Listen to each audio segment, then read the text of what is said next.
Salut à tous, c'est Taka, je suis étudiant et je pratique le crossfit depuis des années.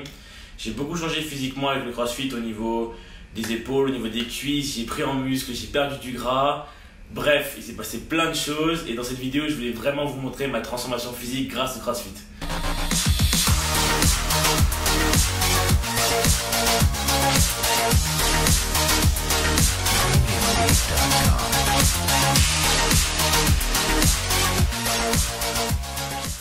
Surtout, n'hésitez pas à aller voir mon Instagram, à vous abonner sur la chaîne pour recevoir les notifications, les commentaires et les likes.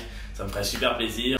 Quand j'ai commencé le CrossFit, je faisais plus de 90 kg, je connaissais à peine le CrossFit et je ne savais pas si j'allais devenir énorme comme les professionnels, les athlètes des CrossFit Games ou dessiné plutôt sec, très musclé comme les modèles fitness. Tout est parti depuis le 15 février 2020 où je pesais exactement 95 kg. Je travaillais à Paris dans la finance, je mangeais super mal. Pour vous dire, mon petit déjeuner c'était des canettes de Red Bull, donc ça allait pas du tout. Mais en approchant les 100 kg pour la première fois de ma vie, je me suis quand même dit qu'il était temps de réagir, qu'il était temps de faire quelque chose, que je m'étais assez laissé aller et qu'il fallait reprendre l'entraînement sérieusement. Puis le Covid est arrivé, donc je suis rentré à la maison.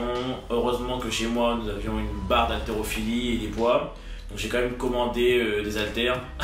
Alors oui, j'ai acheté des haltères de 37,5 kg sur Rogue, mais parce que j'ai réussi à trouver nulle part ailleurs des haltères plus légères. C'était vraiment impossible pendant le confinement, tout était parti. Et on a fait le meilleur achat possible, on a acheté un bike erg avant que les bike erg deviennent introuvables en rupture de stock partout. Et je l'utilise vraiment quasiment tous les jours. Mais en fait, j'ai décidé de profiter de cette situation pour m'entraîner le plus possible. L'année 2020, vraiment, c'était mon année. Je voulais sécher, progresser au CrossFit et enfin, pour la première fois de ma vie, voir mes abdos. Je ne voulais plus jamais retourner dans cette boucle des excès en fast-food, en bière, en alcool, etc. C'était vraiment pas possible. Je voulais tout donner pour progresser au CrossFit et ne pas perdre mon niveau de fitness. Alors, j'enchaînais les WOD. Dans la journée, je pouvais en faire entre 1 et 5 peut-être, si c'était des petits WOD. Mais je voulais vraiment brûler un maximum de calories. Surtout qu'à l'époque, je n'avais pas encore de diète sérieuse, donc je ne savais pas trop par où commencer ni où m'orienter. Et en fait, je suivais beaucoup le youtubeur Bazinga Fit qui a une partie de sa diète où il consomme beaucoup de riz, de viande hachée. Donc j'ai décidé de faire pareil et juste de rajouter beaucoup de légumes verts. À la réouverture des salles, j'ai pu reprendre un entraînement intensif, progressif, mais surtout structuré. Donc je ne faisais plus que les petits WOD de 5-10 minutes ou les WOD qui me plaisaient uniquement chez moi. Et comme les cours étaient en distanciel, j'ai pu suivre plusieurs WOD par jour et m'entraîner quasiment 2 fois par jour tous les jours, sauf le dimanche, où vraiment je devais me reposer parce que mon corps ne suivait plus du tout. Et avec quelques amis étudiants aussi, on a décidé de suivre la programmation Mjolnir Programming proposée par Luc Millier de la boxe CrossFit Grienne à Colmar, si je ne dis pas de bêtises, et pendant 3 mois. Et au même moment, j'ai suivi une diète sur 10 semaines. Et là, c'est vraiment le point clé de la vidéo. Avec l'aide d'un coach CrossFit nutritionniste, j'ai entamé une diète en 5 paliers de 2 semaines pour sécher un maximum. J'ai d'abord commencé à 2800 calories, puis 2600, puis 2400, puis 2200 pour enfin finir au bout de 10 semaines à 2000 calories. Avec entraînement le matin et entraînement en fin d'après-midi, on a décidé de répartir la diète en 3 repas et en 2 collations. C'est-à-dire que je déjeunais vers 8 h, je remangeais vers midi et je dînais vers 19h-20h. Mais pour vous expliquer une journée type en temps Covid. Donc je me levais vers 7-8 h du matin, je prenais tout de suite mon premier petit déjeuner. Donc c'était environ 100 g de bacon avec 2 pommes, 2 œufs et 80 g de flocons d'avoine avec une boisson chaude sans sucre sur le côté. Ensuite, première session de la journée, donc c'est parti, on va à la boxe de CrossFit. On s'entraîne environ 2 heures, donc toutes les sessions du matin sont pareilles. On commence par une partie skill, ça va être technique en gym ou en haltérophilie. Ensuite, un ou plusieurs WOD. Après, du renforcement, donc ça peut être un peu de musculation, le travail aux élastiques.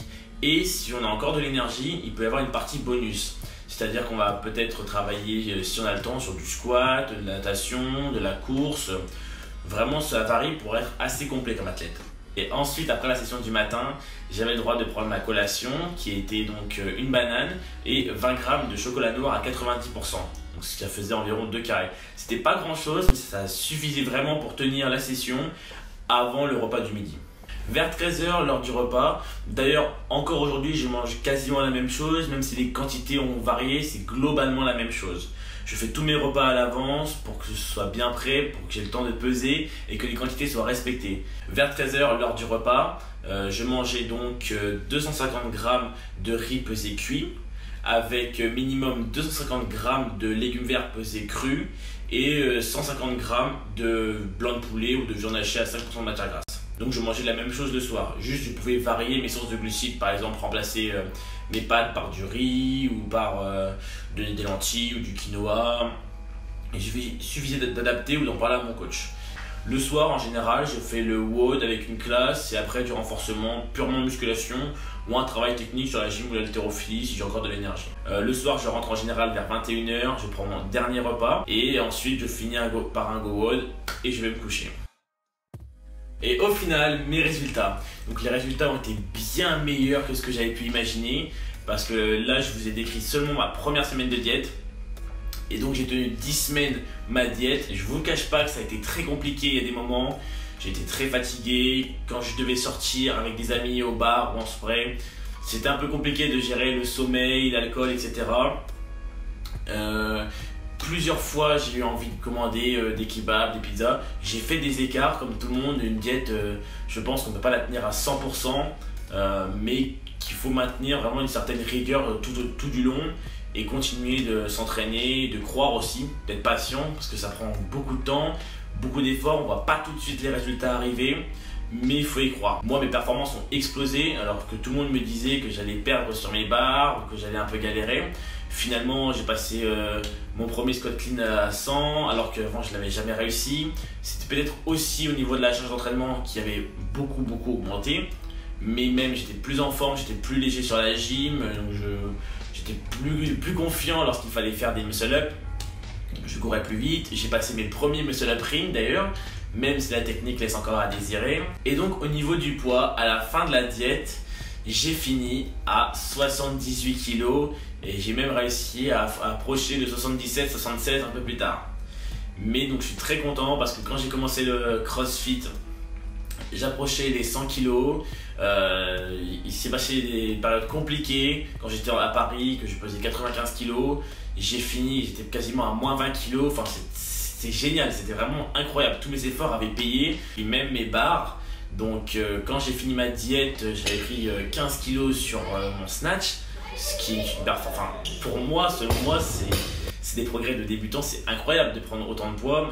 Et avant ça, j'avais fait des centaines et des centaines de WOD sans jamais voir les résultats parce que je mangeais n'importe comment. Mais je pense que ce qu'il faut bien retenir de ma transformation et de la diète en général, c'est que la diète a permis une perte de poids régulière et l'entraînement constant au CrossFit a accéléré cette perte de poids. Et c'est vraiment la diète qui, selon moi, a fait la base de ma transformation. Pourtant, j'ai gagné aussi beaucoup de muscles avec le CrossFit, même si j'ai du mal à le quantifier. Parce que à part mes 3 tailles de pantalon prises, parce que je me suis énormément entraîné au niveau de mes cuisses, avec les thrusters et les wall balls forcément, et j'ai tenu bon et vraiment j'ai vraiment envie de faire cette vidéo pour prouver aux gens que si on s'accroche, si on se donne les moyens, vraiment on peut vraiment y arriver. Et après ça m'a pas empêché quand même maintenant toujours d'avoir une vie sociale, de sortir, de profiter, de faire des écarts, mais avec modération, de trouver un équilibre entre ma vie sociale, le CrossFit, la nourriture, et de continuer à fond. Voilà. Pour voir la suite de mes aventures, n'hésitez pas à vous abonner, à mettre un pouce bleu ou un commentaire, d'aller voir mon Instagram aussi, je vous le mets dans la description. Et moi je vous dis à bientôt.